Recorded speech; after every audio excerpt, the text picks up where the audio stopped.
Naglalakad ang babaeng yan sa Kharkiv, Ukraine nang magkaroon ng pagsabog sa gilid niya.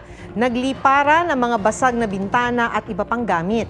Napatakbo ang babae at iba pang nakasaksi sa pagsabog. 3 ang patay habang mahigit 50 ang sugatan sa pambobomba na yan ng Russia sa isang gusali roon.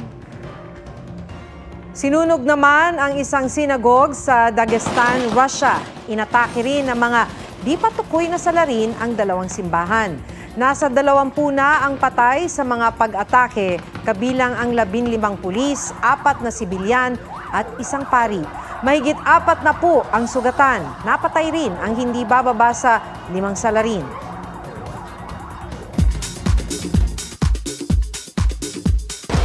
If I don't make it to the next show, then I don't make it. It's okay.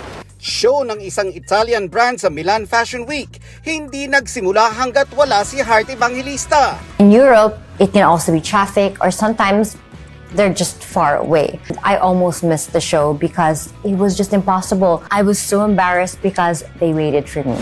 Bea Alonso grateful sa working dynamics nila ni Carla Abellana sa Widow's War. Hindi ko naman sinasadya yun. Yung nanay mo kasi tatanga-tanga. Oh! Dare you!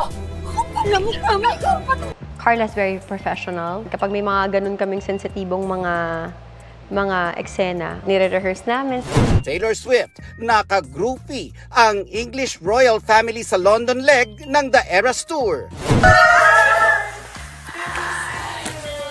Where's the photographer? No, you're lying! Really? Of course. Thank you. Grammy Award-winning singer-songwriter Billie Eilish meets Blackpink member Jennie sa isang Q&A session na inorganize ng isang streaming app sa South Korea. Nelson Canlas nagbabalita para sa GMA Integrated News.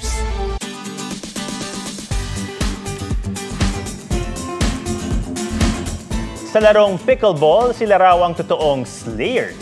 Slay dahil sa kanilang mga extra moves habang naglalaro. Pusuan na yan sa report ni John Consulta.